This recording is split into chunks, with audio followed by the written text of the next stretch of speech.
গোটা ডিসেম্বর মাস জুড়েই কিন্তু এখন আপামর বাঙালির মধ্যে কেক খাওয়ার একটা চল খুব লক্ষ্য করা যায়।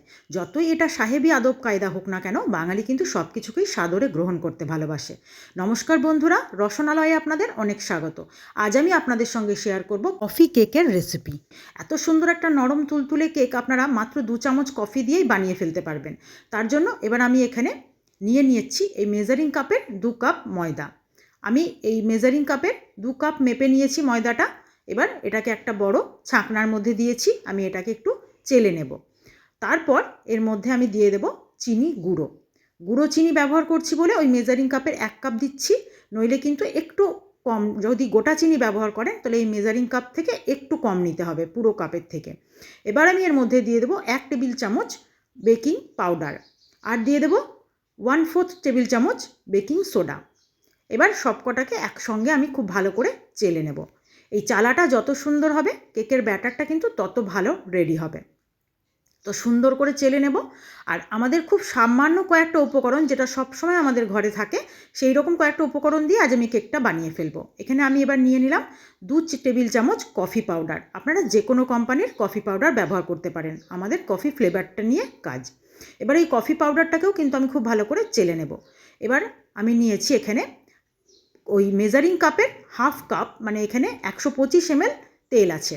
ওই তেলটাকে আমি এর মধ্যে, সাদা তেল ব্যবহার করছি, তেলটাকে আমি এর মধ্যে পুরোটা দিয়ে দেব। তারপর খুব ভালোভাবে আস্তে আস্তে ময়দা চিনি গুঁড়োর সঙ্গে মিশিয়ে নেব। এবার প্রথমে আস্তে আস্তে মেশাবো, প্রথমেই কিন্তু জলের ব্যবহারটা করব না, আগে তেলটা দিয়ে একটু মিশিয়ে নেব। তারপর এখানে আমি জল একদমই ব্যবহার করব না, আমি পুরো ব্যাটারটা দুধ দিয়ে করে নেব। আমি এখানে একদম ঘরে নর্মাল টেম্পারেচারে রাখা ফোটানো দুধ, সেইটাকে নিয়েছি।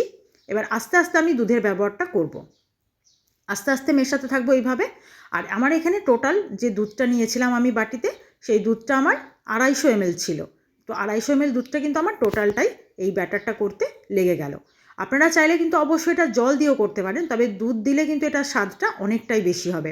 তাই ব্যাটারটা সবসময় চেষ্টা করবেন একটু দুধ দিয়ে করার। আর এর মধ্যে আপনারা চাইলে কিন্তু পাউডার দুধও ব্যবহার করতে পারেন, তাতে কিন্তু স্বাদ ভালোই হবে, খারাপ হবে না।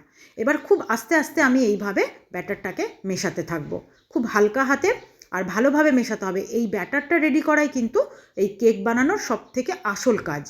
তো আস্তে আস্তে ব্যাটারটাকে আমি রেডি করব। আর এর মধ্যে কিন্তু এখনও ব্যাটারটা একটু ঘন আছে, আমি আরও একটু দুধ এর মধ্যে মিশিয়ে নেব। পুরো দুধটাই আমার এখানে লেগে গেল। তো আস্তে আস্তে এবার আমি মেশাতে থাকবো যতক্ষণ না ব্যাটারটা ঠিকঠাকভাবে রেডি হচ্ছে। নতুন পুরনো সকল বন্ধুকে আমার চ্যানেলে স্বাগত জানিয়ে, যে সকল বন্ধুরা নিয়মিত আমার ভিডিও দেখছেন, আমার পাশে আছেন, তাদেরকে আমার অসংখ্য ধন্যবাদ। আর যে সকল বন্ধুরা আজকে আমার ভিডিও প্রথম দেখছেন, এখনও চ্যানেলটি সাবস্ক্রাইব করা হয়নি, তারা প্লিজ চ্যানেলটি সাবস্ক্রাইব করে পাশে থাকা বেল আইকনটি প্রেস করে দেবেন। নতুন নতুন ভিডিও নোটিফিকেশান সব আগে আপনাদের কাছে পৌঁছে যাবে। আর ফেসবুক পেজ থেকে যারা আমার ভিডিওটি দেখছেন, তারা আমার পেজটি ফলো করে দেবেন। এবার আমি গ্যাসে কিন্তু কড়াইটা স্ট্যান্ড দিয়ে প্রথমে প্রিহিটের জন্য বসিয়ে দিয়েছি। এবার আমি এখানে কেকের প্যান কিন্তু নিচ্ছি না, আমি নর্মাল ঘরে থাকা একটা টিফিন কৌটো নিয়েছি। আপনাদের যদি কেক প্যান না থাকে, আপনারা কিন্তু অবশ্যই এইভাবে করতে পারেন, সেই কারণে আমার এটা দেখিয়ে দেওয়া। এরকম নর্মাল একটা স্টিলের টিফিন কৌটোতেও কিন্তু খুব সুন্দর কেক বানানো যায়। এবার আমি তার মধ্যে একটা বাটার পেপার দিয়ে বেশ সুন্দর করে একটু তেল ব্রাশ করে দেবো। আর বাটার পেপার যদি না থাকে, আমি সেটাও বলে দিই, তাহলে আপনারা কিন্তু নর্মাল যে কোনো সাদা কাগজ ব্যবহার করতে পারবেন। তবে হ্যাঁ, দেখবেন কোনো লেখা কাগজ যেন না হয়, ঘরে থাকা যে কোনো সাদা পেপারই নিচে দিয়ে আপনারা এই একটু অয়েল ব্রাশ করে দিয়ে তার মধ্যে ব্যাটারটা ঢেলে দেবেন। এরকম টিফিন কৌটো করেও যে এত সুন্দর কেক করা যায়, সেটার জন্যই আপনাদেরকে এটা দেখিয়ে দেওয়া। এবার আমি ব্যাটারটা একদম সুন্দর করে ঢেলে দেব কৌটোর মধ্যে। তারপর একটু এইভাবে ট্যাপ করে নেব। আস্তে আস্তে একটু এইভাবে করে নিলে ভেতরে যদি কোনো হাওয়া থাকে বা একটু ফাঁকা জায়গা থাকে, সেটা পূর্ণ হয়ে যাবে। তারপর এই যে আমার কড়াইটা একদম সুন্দরভাবে প্রিহিট হয়ে গেছে, আমি স্ট্যান্ডের ওপরে টিফিন কৌটোটা বসিয়ে দেব। টিফিন কৌটোটা বসিয়ে দিয়ে কিন্তু আমার একটা স্ট্যান্ডিং টাইম, আমি এটা ঠিক 50 মিনিটের জন্য বন্ধ করে দেবো। আর একদম আঁচটাকে কিন্তু লো ফ্লেমে রাখতে হবে। প্রথমে বসানোর সময় প্রচণ্ড গরম করে নিতে হবে কড়াইটা, তারপর লো ফ্লেমে রেখে ঠিক এইভাবে 50 মিনিট স্ট্যান্ডিং টাইম দিয়ে আমি তারপর খুলে দেখব কত সুন্দরভাবে ফুলে উঠেছে দেখুন। আর টুথপিক দিয়ে সাইডে আগে দেখব, সাইডটা তাড়াতাড়ি হয়ে যায় আর মাঝখানটায় একটু দেরি হয়। তো মাঝখানটাও আমার সুন্দরভাবে হয়ে গেছে, একদম পুরোপুরি 50 মিনিট টাইম লেগেছে। তো আপনারা এই ফুলে ওঠাটা দেখলেই বুঝতে পারবেন যে কেকটা কত সুন্দর নরম হয়েছে। এবার আমি ঢাকা দিয়ে একটু ঠান্ডা হতে সময় দেব।